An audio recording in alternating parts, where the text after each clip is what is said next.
Urgen international school तर्फे हे सर्व चमू त्यांचा टीचर स्टाफ असतील किंवा आमचे छोटे छोटे बाल कलाकार असतील या ठिकाणी आले आहेत. आपण त्यांचा नक्कीच उत्साहवडू मी मॅमला या ठिकाणी आमंत्रित करतोय. सर्वांना जय भीम. मी कुमारी आदिती अरुणराव कांबळे आणि आम्ही नागसेन ज्ञान प्रसारक मंडळ द्वारा संचालित उर्गेन संरक्षिता इंटरनॅशनल स्कूल गजानन नगर महादेव खोरी इथून आलेलो आहोत या 401 घंट्याच्या कार्यक्रमामध्ये सहभाग होण्यासाठी. तर डॉक्टर बाबासाहेब आंबेडकरांच्या जीवनावर आम्ही तुम्हाला काही प्रसंग दाखवण्याचा प्रयत्न करणार आहोत. आणि त्यांनी असं म्हटलं जातं की अरे कसा असेल तो काळ, गळ्यात मडकं आणि कमरेला झाडू. अरे कसा असेल तो काळ, गळ्यात मडकं आणि कमरेला झाडू. ते म्हणतात ना, एक रात्र जर जास्त काळोखाची असेल, एक रात्र जर जास्त काळोख्याची असेल तर येणारा सूर्य पण तितकाच प्रखर आणि तेजस्वी असेल. येणारा सूर्य पण तितकाच प्रखर आणि तेजस्वी असेल. आणि शूद्रांची अवस्था म्हणजे किड्या मुंग्यांपेक्षाही खराब असताना समाज व्यवस्थेतील रूढी परंपरांना मोडण्यासाठी एक दिव्य ज्योत जन्माला आली. ती म्हणजे स्वतंत्र भारताचे पहिले कायदेमंत्री, संविधानाचे शिल्पकार, भारतीय राजनीतिक तज्ज्ञ, अर्थतज्ज्ञ, समाजतज्ज्ञ, पत्रकार, वकील, विश्वरत्न, भारतरत्न डॉक्टर बाबासाहेब आंबेडकर. आणि अशा याच्यातच डॉक्टर बाबासाहेब आंबेडकरांचा जन्म झाला. आणि डॉक्टर बाबासाहेब आंबेडकरांना लहानपणीपासूनच अस्पृश्याचे चटके सहन करावे लागले होते. तर त्यांनी कोणतेही अपमान म्हणजे प्रत्येक अपमान त्यांनी पचवून घेतले आणि थोडेही न डगमगता त्यांनी त्यांच्या आयुष्याची वाटचाल हे नेहमी चालूच ठेवली. तर आज तुमच्यासमोर आम्ही सादर करणार आहोत डॉक्टर बाबासाहेब आंबेडकर यांचे 3 प्रसंग. पहिला म्हणजे एक संकल्पभूमी, त्यानंतर दुसरा म्हणजे महाड चौदार सत्याग्रह आणि तिसरा म्हणजे संविधान सभेतील जे घटना झालेली होती. त्यांनी संविधान ज्या प्रकारे आपल्या भारत देशाला बहाल केलं तर त्याच्यावर आम्ही आधारित तुम्हाला नाटक तुमच्यासमोर सादर करणार आहोत. आणि आजच्या आमच्या नाटकाची जे थीम राहणार आहे तर ते राहणार आहे a tribute to doctor Babasaheb Ambedkar, म्हणजेच डॉक्टर बाबासाहेब आंबेडकर यांना विनम्र अभिवादन. आणि या नाटकामध्ये जे सहभागी झालेले विद्यार्थी आहेत तर ते 5वी, 6वी, 7वी व 8वी आणि काही विद्यार्थी 4थी वर्गाचे सुद्धा यामध्ये सहभागी झालेले आहेत.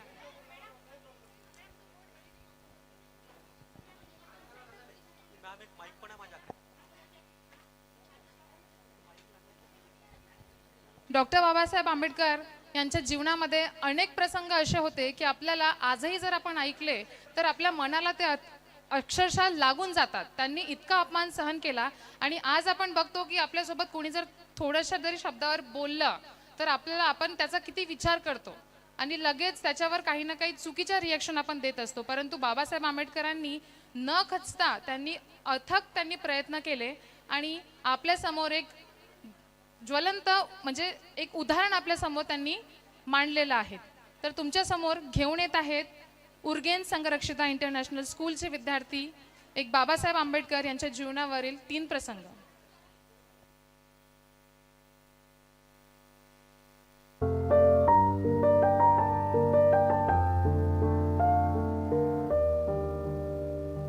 इथे रूम मिळेल का भाड्याने?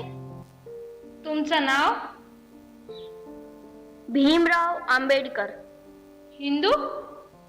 हो, हिंदू. जात? महार. माफ करा, रूम नाही. फक्त एका आठवड्यासाठी. फक्त एका आठवड्यासाठी? माझं हॉटेल बंद पडायचं आहे का? दुसरीकडे शोधा रूम.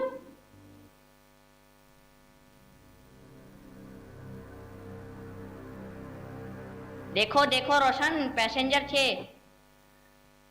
हाँ. आओ आओ, तुम अकेले हो? हाँ, मैं अकेला हूँ. बस इतना ही लगेज छे? हाँ. आओ आओ.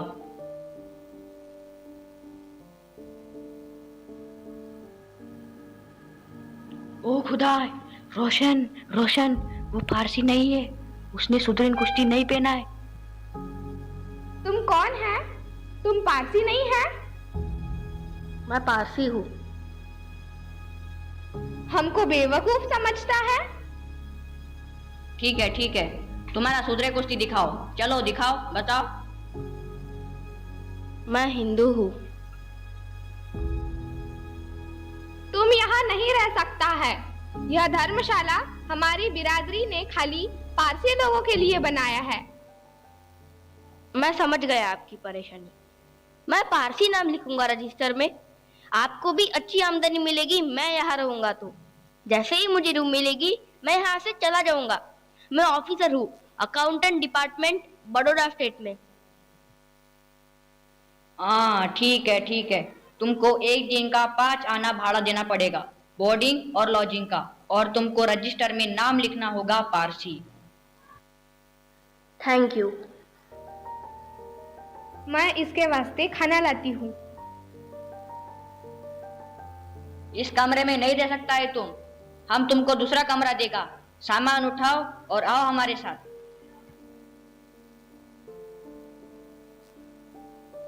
आओ, तुमको यही कमरे में रहना होगा, ठीक है?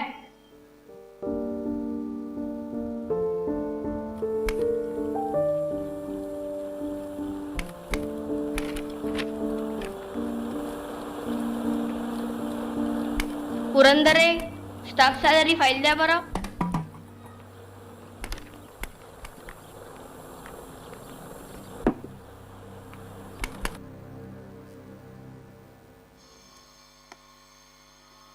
जरा एक ग्लास पाणी द्या बरं। ऐकलं नाही तुम्ही मी काय सांगितलं ते? पाणी नाही आहे। तर ते काय आहे मग? पाणी नाही आहे।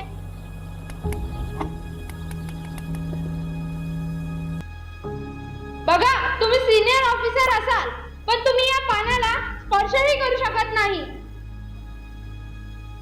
जर महाराजांना ही गोष्ट माहिती झाली तर? जा, बोला, आम्ही नाही घाबरत। हा आमच्या धर्माचा प्रश्न आहे। महाराजांना जर तुम्हाला पाणी पाजायचं असेल तर ते तुमच्या महालातून आणतील। ते महाराज आहे, ते काहीही करू शकतात। ते नोकरीवर ठेवू शकतात तुमच्यासारख्या घाणेरड्या अस्पृश्य लोकांना।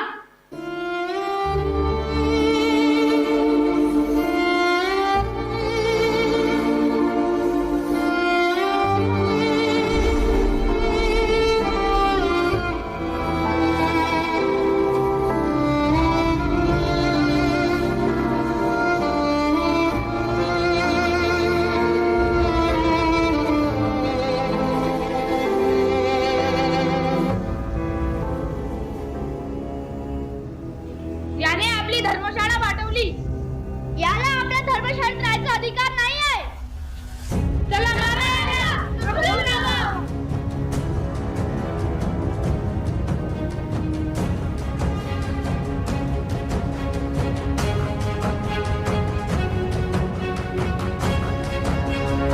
तू कोण आहेस? मी एक हिंदू आहे। मला माहित आहे तू कोण आहेस तर। तू एक अस्पृश्य आहेस आणि तू आमची धर्मशाळा वाटवलीस, अपवित्र केलीस। तू येथून आता चालता हो।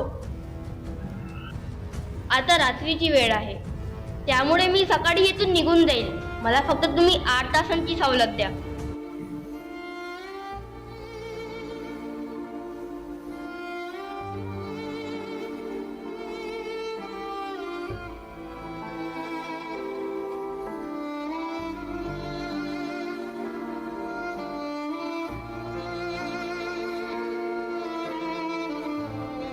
माझ्यासारख्या परदेशातून उच्च शिक्षण घेऊन आलेल्या व्यक्तींसोबत जर का अशा प्रकारे मानहानीची वागणूक मिळेल तर माझ्या समाजातील इतर लोकांना कशी वागणूक मिळत असेल? मी संकल्प करतो की मी माझे संपूर्ण आयुष्य या माझ्या अस्पृश्य समाजातील लोकांचे जीवनमान सुधारण्यासाठी व्यतीत करेन। मी संकल्प करतो की मी त्यांना त्यांचे मानवी हक्क मिळवून देईन। मी संकल्प करतो की मी या देशातील स्पृश्य अस्पृश्यतेचा भेद कायम मिटवून टाकेल। मी संकल्प करतो की मी या देशातील संपूर्ण अस्पृश्य समाजाला त्यांचे सामाजिक न्याय, समता आणि बंधुता मिळवून देण्यासाठी माझे संपूर्ण जीवन व्यतीत करेन।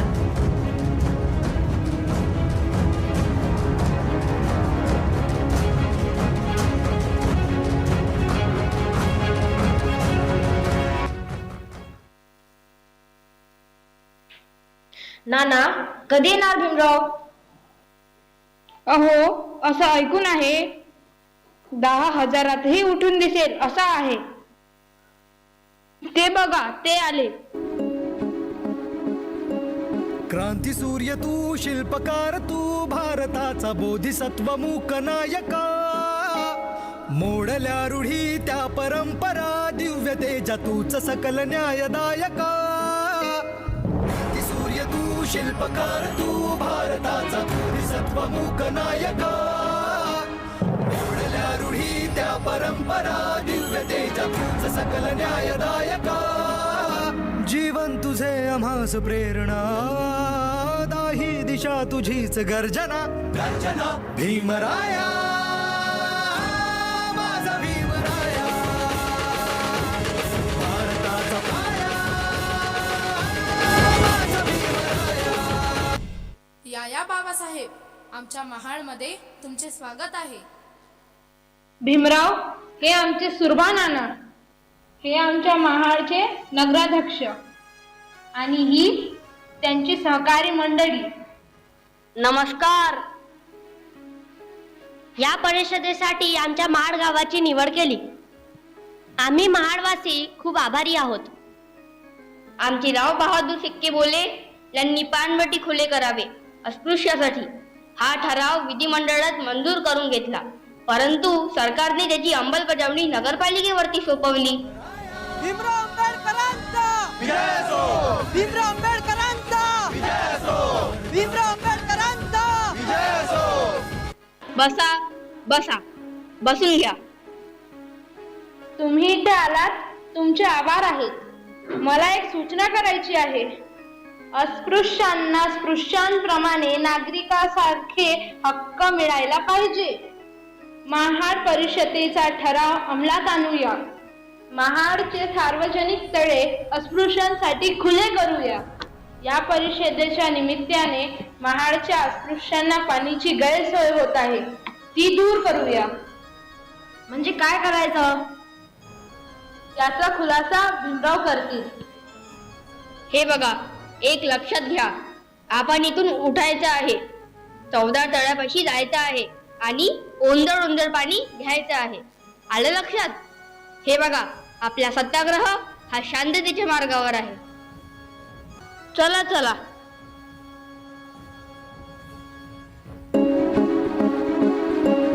क्रांती सूर्य तू, शिल्पकार तू, भारताचा बोधिसत्व मूक नायका. मोडल्या रूढी त्या परंपरा, दिव्य तेजा तूच सकल न्यायदायका. क्रांती सूर्य तू, शिल्पकार तू, भारताचा बोधिसत्व मूक नायका. मोडल्या रूढी त्या परंपरा, दिव्य तेजा तूच सकल न्यायदायका. जीवन तुझे आम्हास प्रेरणा, दाही दिशा तुझीच गर्जना. गर्जना भीमराया, माझा भीमराया, भारताचा पाया, माझा भीमराया.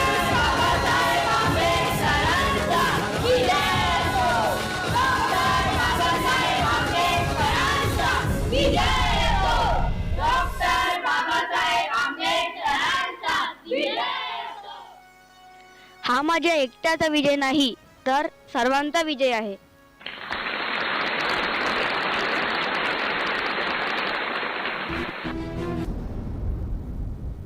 परशिले तू ओंजळीने, खुले केले पाणी 14 तळ्याचे.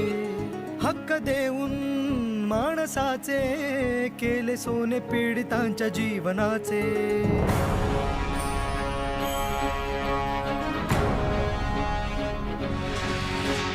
क्रांती सूर्य तू, शिल्पकार तू, भारताचा बोधिसत्व मूक नायका. मोडल्या रूढी त्या परंपरा, दिव्य तेजा तूच सकल न्यायदायका. जीवन तुझे आम्हास प्रेरणा, दाही दिशा तुझीच गर्जना. गर्जना भीमराया, माझा भीमराया, भारताचा पाया, माझा भीमराया. आला उठराया,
सृष्टी तलावावरील सर्व प्राणीमात्रांमध्ये असलेली सर्वांग रचना म्हणजे स्त्री. परंतु काळाच्या ओघात सनातन विचारसरणीच्या कालखंडात भारतीय स्त्रीचं महत्त्व व अस्तित्व नाकारलं गेलं. केवळ दासी व उपभोग्य वस्तू म्हणून गणल्या गेली. पत्नीकडे दासत्व आणि पुरुषाकडे स्वामित्व अशी विभागणी केली. न स्त्री स्वातंत्र्य मर्यादी म्हणून तिचे सर्व अधिकार हिरावून घेतले गेले आणि तळागाळातील स्त्री ही निरक्षरच राहिली. डॉक्टर बाबासाहेब आंबेडकर म्हणतात, I measure the progress of the community with the degree of progress women have achieved. Doctor Babasaheb आंबेडकरांनी रात्रंदिवस अहोरात्र मेहनत करून व खपून जीवाचे रान करून प्रत्येक कलमाची कायद्याच्या दृष्टीने काटेकोरपणे अभ्यासपूर्वक मांडणी केली. या बिलाचे 9 भाग व 139 कलमे होती, परंतु ते संसदमध्ये पास झाले नाही व बाबासाहेबांनी 17 सप्टेंबर 1951 साली कायदेमंत्रीपदाचा राजीनामा दिला. परंतु कालांतराने तत्कालीन सरकारच्या लक्षात आले की देशाच्या विकासासाठी स्त्रियांची प्रगती होणे आवश्यक आहे आणि हिंदू कोड बिलातील भागांवर पुनर्विचार करण्यात आला व हळूहळू स्त्रियांच्या अधिकाराचा समावेश करण्यात आला आणि ते अधिकार मिळाल्यामुळे आज आपण बघत आहोत की प्रत्येक क्षेत्रात स्त्रिया या प्रगती करत आहे आणि या हिंदू कोड बिलामुळे जे आपल्याला अधिकार मिळालेले आहेत तर त्याच्यावरच आमच्या शाळेतील काही मुलींनी तुमच्यासमोर डान्स सादर केलेला होता. आणि आता आपण एक शेवटचा प्रसंग पाहूया, तो म्हणजे संविधान देतानाचा.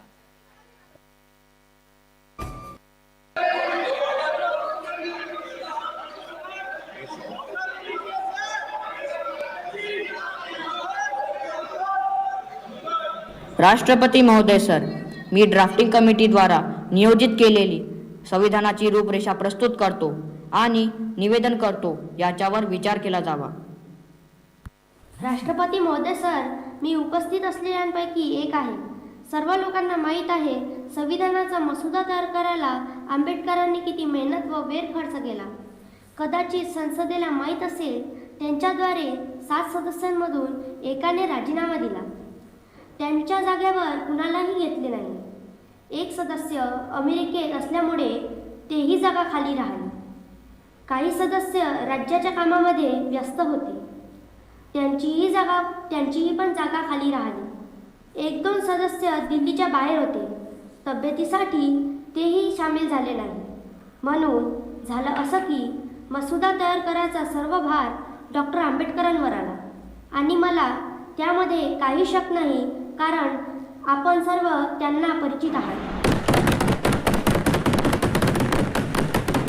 मला जे श्रेय दिलं जात आहे ते माझ्या एकट्याचं नाही. याचं काही श्रेय BN रावला सुद्धा जाते आणि काही कमिटीमधल्या सदस्यांना पण जाते. मी इथे संविधानाची जास्त प्रशंसा नाही करणार, कारण मला वाटते की संविधान कितीही चांगले असो ते शेवटी वाईट सिद्ध होणार जर त्याला चालविणारे लोक वाईट असतील, आणि संविधान कितीही वाईट असेल ते शेवटी चांगलेच सिद्ध होणार जर त्याला चालविणारे चांगले असतील.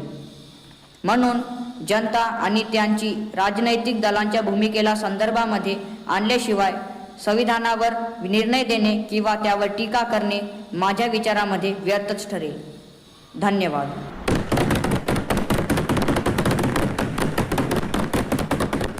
मी आसनावर बसून सर्व दिवसांची कार्यवाही पाहून मला असा अनुभव आला, कदाचित कुणाला आला नसेल. किती मेहनतीने ड्राफ्टिंग समितीच्या अध्यक्षांनी, खास डॉक्टर आंबेडकरांनी आपली तब्येत खराब असून सुद्धा हे काम पूर्ण केले.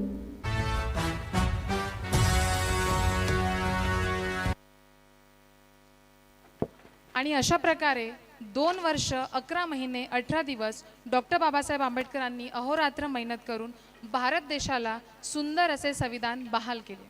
म्हणून म्हणावेसे वाटते कि रुतबा मेरे सर को तेरे संविधान से मिला है, रुतबा मेरे सर को तेरे संविधान से मिला है, ये सम्मान भी मुझे तेरे संविधान से मिला है, ये सम्मान भी मुझे तेरे संविधान से मिला है. औरों को जो मिला है वो मुकद्दर से मिला है, औरों को जो मिला है वो मुकद्दर से मिला है. हमें तो मुकद्दर भी तेरे संविधान से मिला है, हमें तो मुकद्दर भी तेरे संविधान से मिला है. आणि यानंतर तुमच्या समोर आमच्या शाळेचे विद्यार्थी संविधानवर एक डान्स सादर करणार आहे.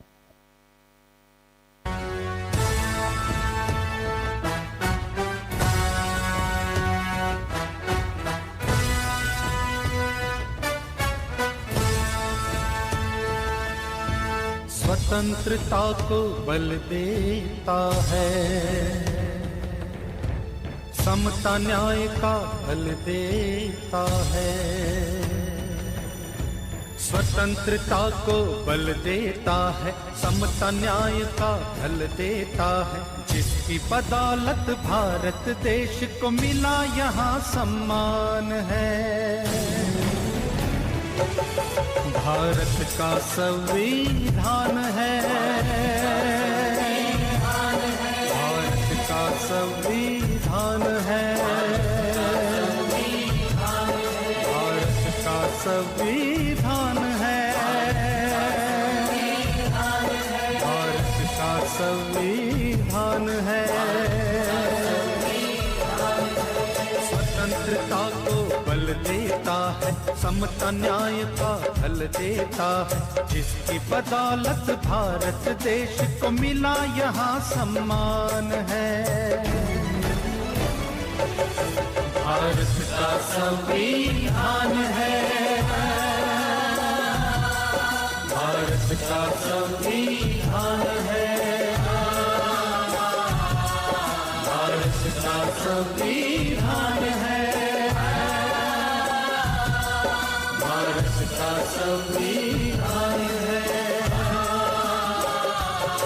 जो भी यहाँ पैदा होता है भारत माँ का लाल है। संविधान में इन बातों का रखा देखो ख्याल है। जो भी यहाँ पैदा होता है भारत माँ का लाल है। संविधान में इन बातों का रखा देखो ख्याल है। कोई मरे ना भूख प्यास से इसका प्रावधान है। भारत का संविधान है, भारत का संविधान है, भारत का संविधान है, भारत का संविधान।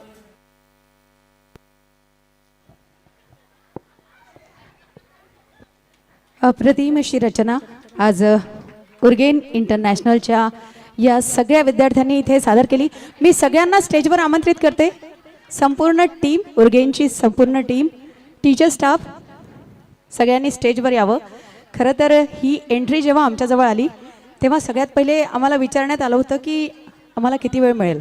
खरं तर बाबासाहेबांना सांगण्यासाठी, व्यक्त करण्यासाठी दिवस कमी पडतात आणि समुद्राची शाई केली तरी ती शाई कमी पडेल अशी बाबासाहेबांचे कर्तृत्व आहे. महामानव डॉक्टर बाबासाहेब आंबेडकर यांच्यावर आधारित ही नृत्य नाटिका उर्गेन इंटरनॅशनल स्कूलच्या विद्यार्थ्यांनी ते सादर केलेली आहे.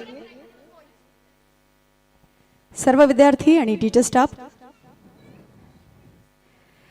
आणि बाबासाहेबांसाठी 2 ओळी म्हणेल की उगवताच भीमसूर्य ही सोनेरी पहाट झाली, उगवताच भीमसूर्य ही सोनेरी पहाट झाली आणि बोलताच जय भीम ही मान ताठ झाली. म्हणून तुमच्या सगळ्यांचं अभिनंदन. इतकं सुंदर सादरीकरण आपण इथे केलं आणि खरं सांगते की आम्हाला जर माहिती असतं की एवढे सगळे कन्सेप्ट आहेत यात आम्ही तुम्हाला 1 तास जास्ती दिला असता.